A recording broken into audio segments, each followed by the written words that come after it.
Hi, I'm D. Liner, Arkansas State defensive tackle, and you're watching My Life's Playbook on ASU TV, Channel 18.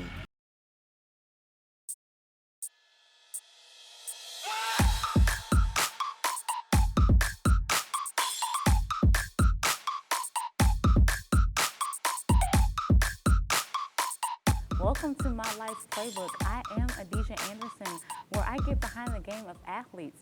Alabama transfer, now a part of the Red Wolves family. Defensive lineman D. Liner is in the building. How you doing? I'm doing good. How about you? Pretty good. Pretty good. Now, your government name is Davion. Is that how you say it? Yeah, Davion. Davion Liner. Okay, D. Liner. That's what people refer you as. Yeah, Anyways. everybody know me as D. Yeah, it's D. D.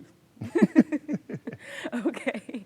All right. So obviously we know that you did play at Alabama. Now you're at A-State. Just explain the environment, the whole change, how everything is going with the team. You know, I mean, it's going really good. We're having a pretty good season. is it already there pretty much, or is it kind of like you're just continuing to warm up as a welcome, that sort of thing, or are you kind of like just I'm in that thing, like? I feel like I'm in it now. I've been Oh, here yeah. since July, and you know, Okay. I got a friend from back home I played against to play here, Jamal's Hart. You know, he welcomed me real good. You know, it just feel like home. It's just new start, new journey. Right. So speaking of journeys, talk about your journey to Alabama. You know, we're going back. You know, what made you make that decision? Like, oh, I want to go to Alabama. I mean, out of high school, I got my first offer my freshman year from Kentucky Wildcats. And, you know, the recruiting process started getting real hectic after that because my sophomore year, I got more offers started coming. But I committed to Auburn Tigers. I was committed to them since my sophomore year to my senior year. But, you know, when they let the coaching staff go, Gene Chizik and, like, Coach Trooper Taylor and them, the next coaching staff I was real close to was Alabama. So I just went on to Bama. And so, how was that experience once you got there? Was it everything that you had hoped for, or you know, what was that feeling like? I mean, it was real good from the start, but, you know, once you started putting work in, you know, seeing how it going to classes, like, you know, seeing how everything's going to work out, you know, it started like,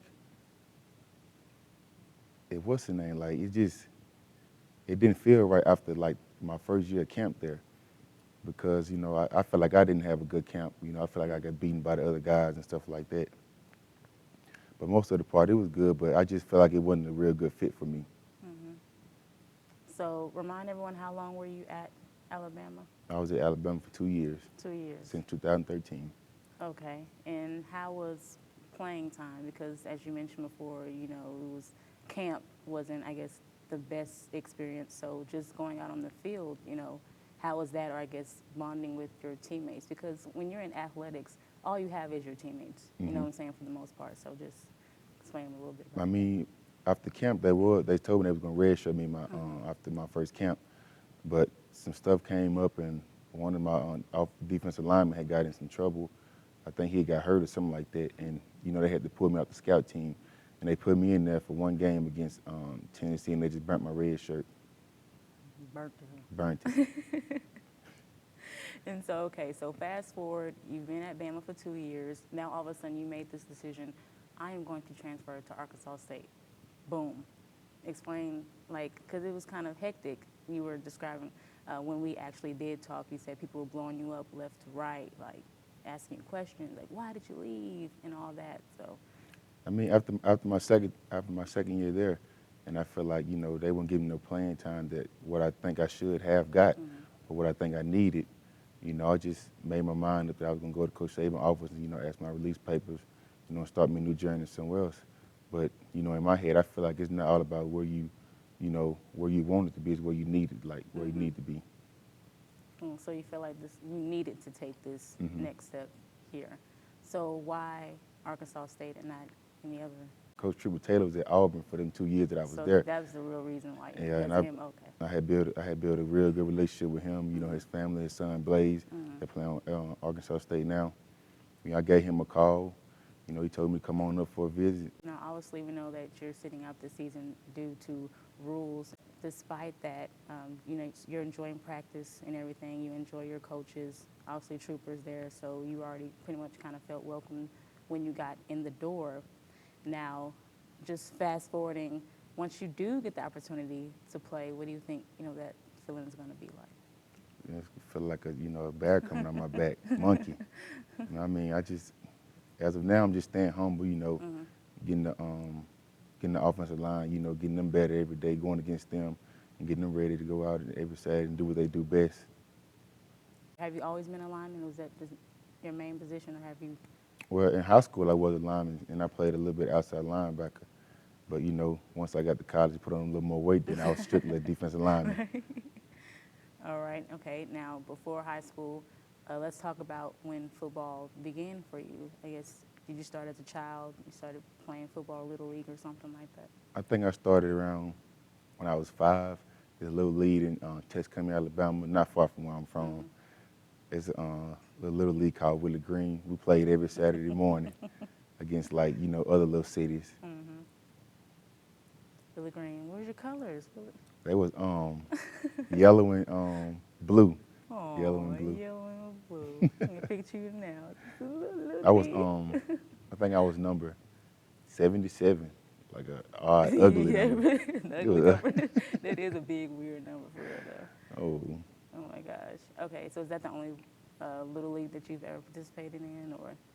Well, it was a little league to where I'm from, called, it was in Sheffield, but I didn't want to participate in that. Yeah. And I just stick with Willie Green. Why you don't want to go? I just didn't.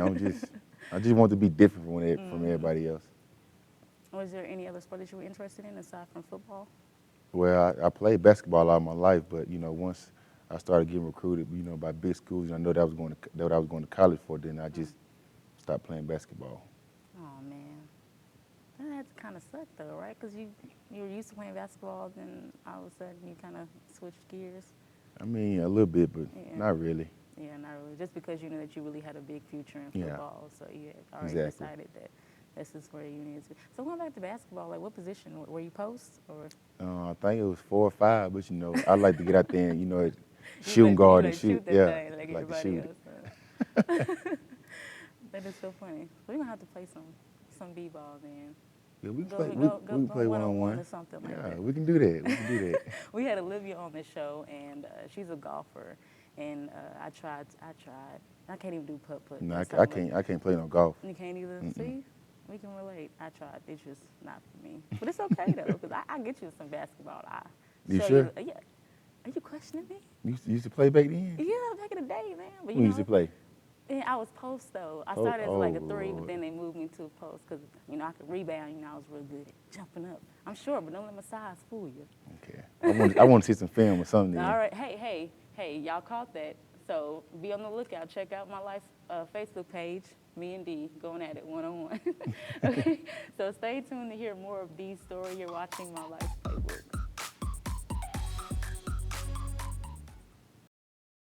Hello. I was trying to fix all the things that were going on, especially when it came to Ryan's daydreaming, an inability to focus on her homework, and tears, a lot of tears. Why are you laughing? It's so true. It was just frustrating to get my mom to understand really what I was going through.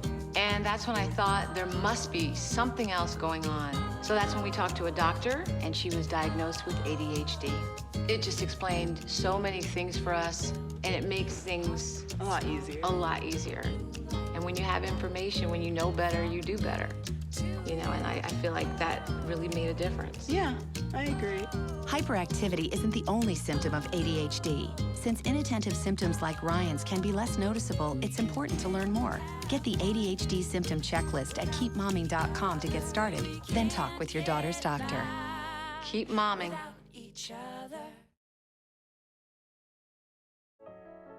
Every child needs a place to call home. To call home. Every child needs a place where they can grow up healthy and learn and be safe. A place where they can play and dream and plan for their future. In the Habitat house, my parents helped build. In the Habitat house, my daddy helped build. My parents. My mommy and daddy. I study. I grow. I learn. I live. A house. A house. A house. A chance. a future. A house, a chance, a future, are all in your hands. Your support can help put a decent roof over the heads of a family like mine. Like mine. Like mine. To learn how you can help, visit habitat.org.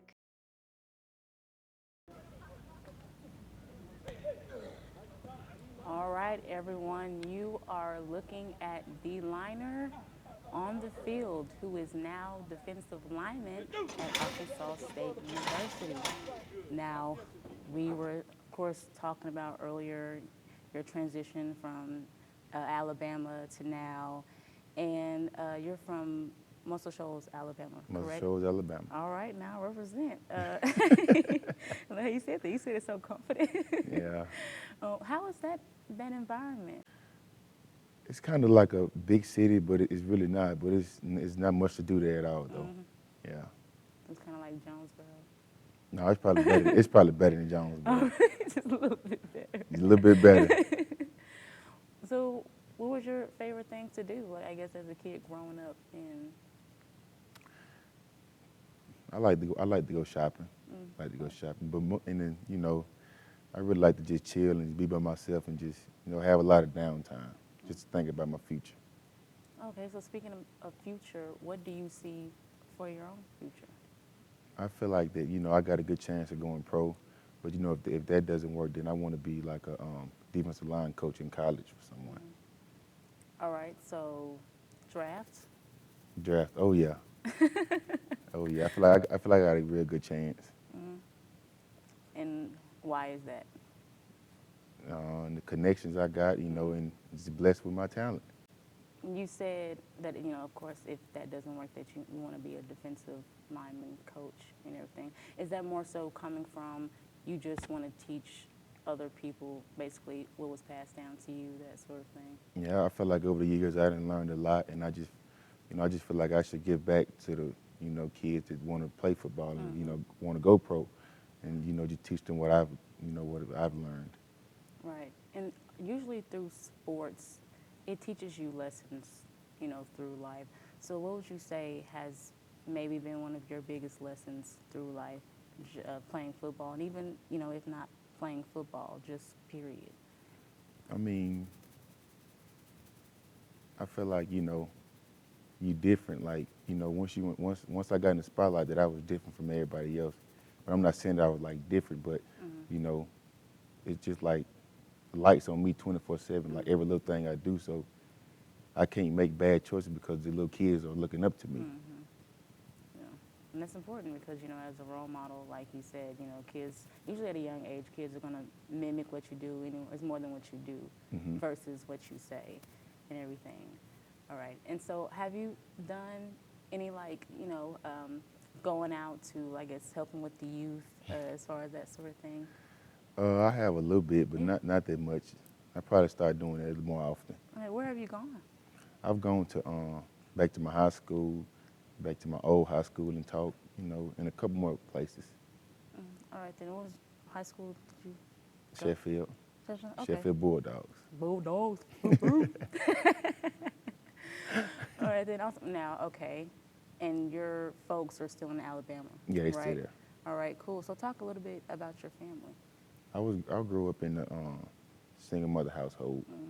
Just me, my mom, and my little sister, but my dad was always there 24/7. Anytime I call, he's there no matter what. All right, and so pretty much, even though it was just you and your mother, and you have a younger sibling, Yeah, the younger. correct? Okay. And then I have 2 twin sisters on my dad's side. Okay. All right, they just celebrated a birthday not too long ago. They just turned 13. Oh my gosh! Oh, you gotta watch out, man. I'm know. telling you, the young, them boys, be on the prowl. You're right. I ain't even gotta tell you this. You already know. I'm already here. you already knowing. Okay, and your mom just celebrated a birthday. Yeah, not too long November 2nd. ago. Okay. All right. Cool. Woo woo. So, explain that. I guess how that was just growing up in a single-parent household. I mean, it wasn't. I mean, she done everything she needed to do to make sure I had what I needed. And I appreciate her for that. Right. But it wasn't different like, you know, like some people would think it is. And I lived a, growing up, man, I got everything that I asked for. Right. And with your specific circumstance, you said that your dad was still around. So that's good. Usually in those type of situations, you know, it's just the mother. They kind of play like both the mom and the dad. But you said that your dad was still there. So Oh, yeah. that's great. So just explain the relationship with each of your parents then a little bit. I mean, for both relationships, probably the same. I mean, Really? I see both of them almost every day. Oh, Sometimes he'll just call and, you know, he'll probably text me, ask me where I'm at. The next thing I know, he just popping up at the house. Right. And all three of us have a good old conversation together. All right. That's great. Okay, cool. So all y'all still Oh, yeah. gets together. So he must not stay that far away then. No, he stay in Florence, Alabama. It's Okay. probably like 3 minutes from my house. Okay. Right, it's like right across the bridge. Okay, well, it's not that far. Nah, not at all. Kind of like a hop, skip over 2 sides to the left, right? Yeah, something like that. Something like that. All right, then cool. Well, obviously, you know, you've come this far. I'm sure your family is very proud of you and how far that you've come and everything, especially your mom. I mean, I'm sure as a mother, it's like, you know, it's so exciting and everything. And so now to fast forward and you're here, and I know that you talked about there's a possibility, you know, getting drafted, going to the NFL. Is there a specific team that you would like to go to? My favorite team is the Baltimore Ravens, but you know, I love to be down in Miami playing for the Dolphins, or you know, in Atlanta playing for the Falcons. Okay. So why those specific teams? Because it's, you know, anybody love to live in Miami, and just, you know, both of them just popular cities. Popular, yeah. I mean, you sure? Because when we came to the studio earlier, you was complaining how hot it was. So No, I was just, you know, if I'm down in Miami, I probably just have on like a beater or a t-shirt or a gym short, something like that. Oh, okay. Won't be too all right. Won't have you burning up and everything. Now, don't get me wrong, I like the heat, but Oh, okay. you know, I can't stand the cold for it. I can't stand it. Dude, please pound that. Oh my gosh, I cannot. The cold is seriously not for me. Like, I get cold really easily. Surprised I ain't got a jacket on right now. But it's But just, you know, when you get cold, your skin color start to come back though. man, I still don't like it though. I can't. And then with me, like, if I get really cold, my fingernails start to turn blue. I don't know if that's just me, but You should see like playing out there in football in the cold. Like, any little hit is gonna hurt. That's why I hate it. I hate it. Yeah, well, that does actually make a lot of sense. But, then, Yeah. but sometimes when you're working out, like, you start to warm up though in your body. Like, it's not like you're a popsicle for real though. Yeah. So at least you're getting some type of movement. But point of this lesson, the cold sucks. It really sucks. It really does suck for real. Okay, well, it's almost that time for our question and answer session.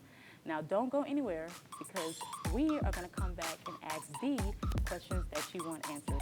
First, only on My Life Playbook.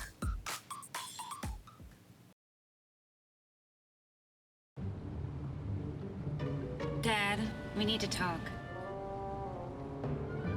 If you're not gonna listen to me, who will you listen to? Jeff. Is that Marsha Gay Harden? I think so. You're getting older. Not that old. Your brain is changing. It's natural. That's what I was saying. Oh, honey, I've got experience with this. Jeffrey, brain health is all about making the most of your brain as you age and helping you stay on top of your game. Really? Oh, where did she go?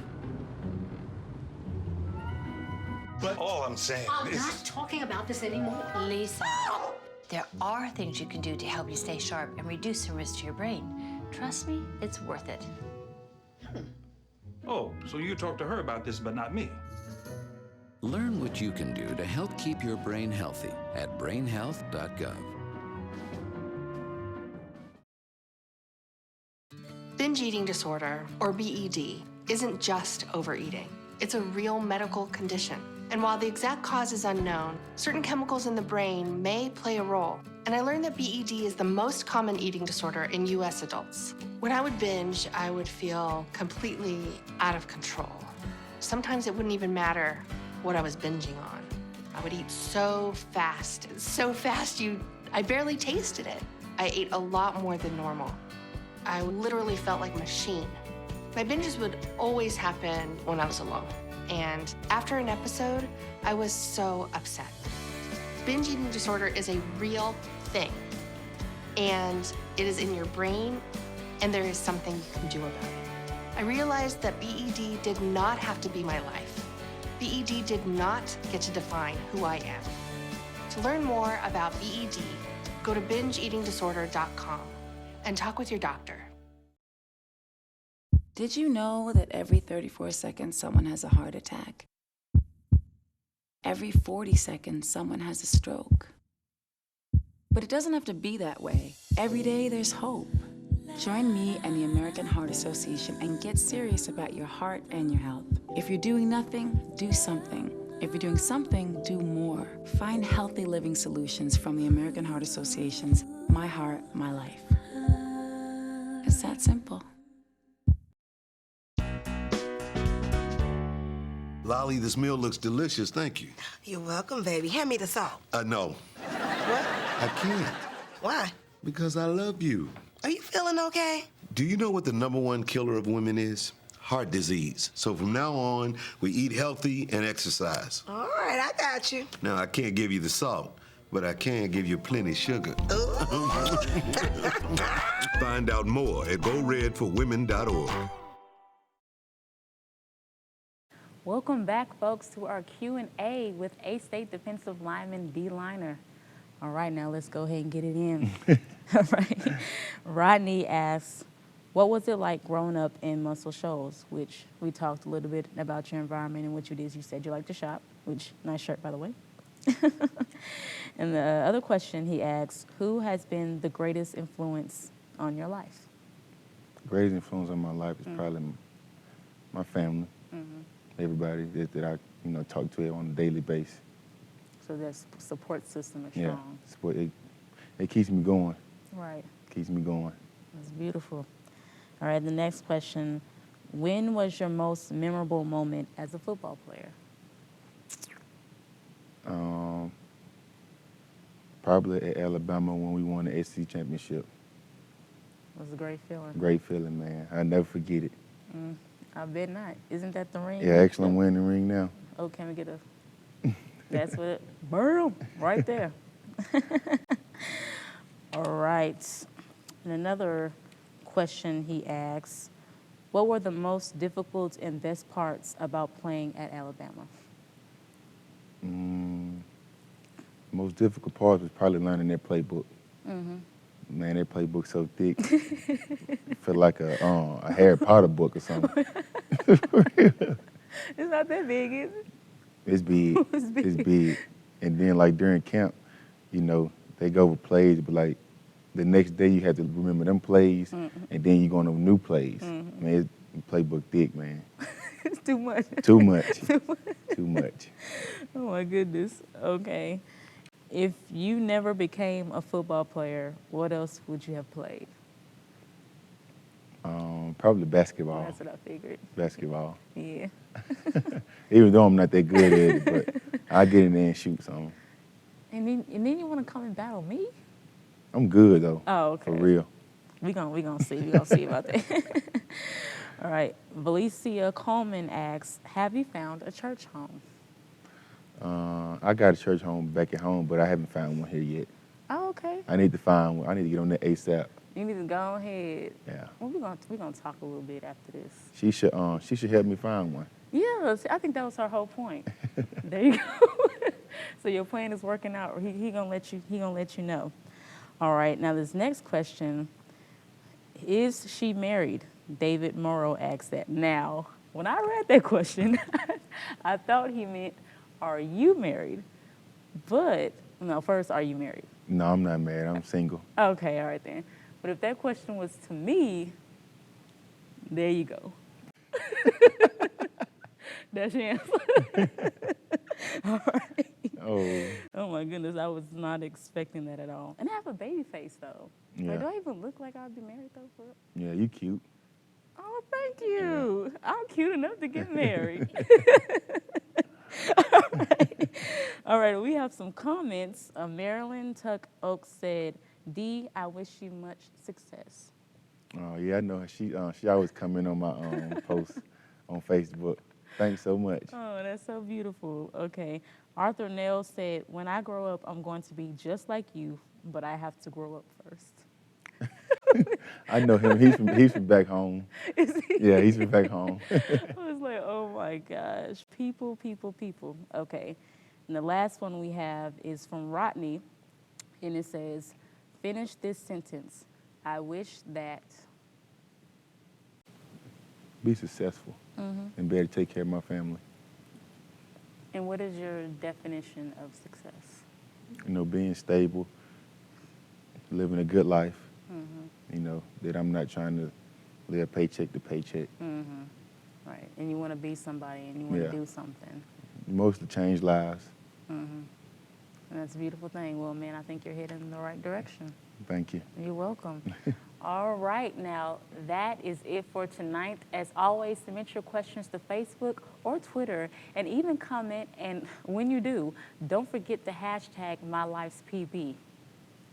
Well, keep up with the show's Twitter, Facebook page, Instagram, and Snapchat. Make sure to stick around for Playbook News. See you next Tuesday at 8.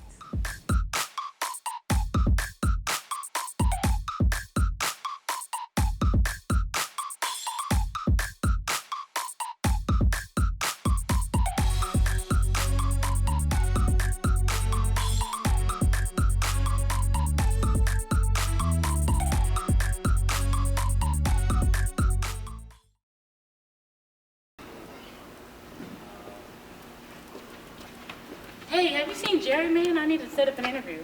Not since earlier. Oh, okay. Well, I mean, how is everything going? You enjoy yourself here, they say?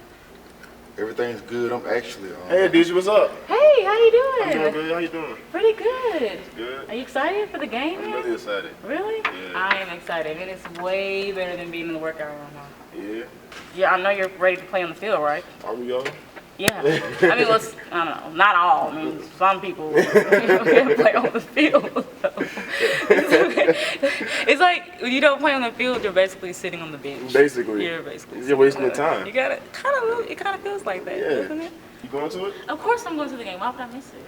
Some people can't. Yeah, some people can't travel, and you know. But at least you're going to be there, right? I'm going to be there. That's good. I'm going to be there, man. And you're going to be there. Yes. Because you're going to be playing. Yes. And that's all that matters. People notice you when you play on the field. Yeah. Yeah, Well, what's I so gotta get out nice. of here. Yeah, go ahead and get ready for the game, man. See you later. All right, then play good. Hey, don't you gotta get ready for the game?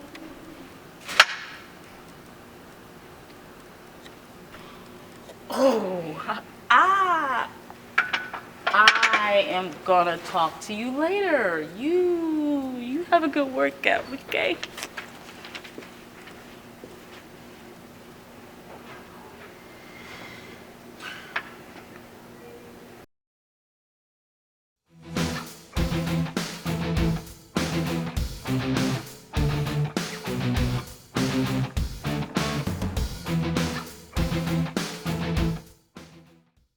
Hello, everyone. Thank you for tuning into Playbook News with Adisha Anderson, reporting the hottest sports news around.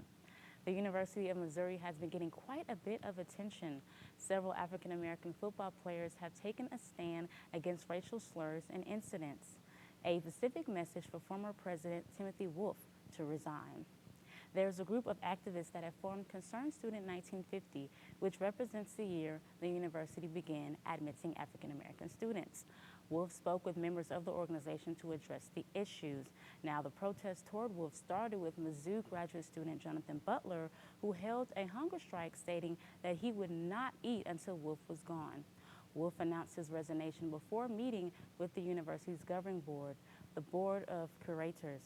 Now, it's reported that San Francisco 49ers running back Reggie Bush is preparing to sue the city of St. Louis due to an incident that took place during a game against the Rams. Bush slipped on the cement surrounding the field at Edward Jones Dome. Now, Bush suffered a knee injury, a torn MCL to be exact, and has underwent surgery. Attorney Sean Hawley and the KWIKA firm is handling the case. Bush will likely seek gross negligence due to danger of slippery surface. Now, This fight coming up is probably like one of the most exciting events ever, probably as big as Mayweather and Pacquiao. Now, undefeated UFC champion Ronda Rousey and former UFC champ Holly Holm will face off in Melbourne, Australia, Saturday, November the 14th at 10 p.m. Eastern Time. Now keep on cheering on those A-State women's basketball as they play Harding on tonight. I'm Adisha Anderson. Good night, everybody, and be blessed.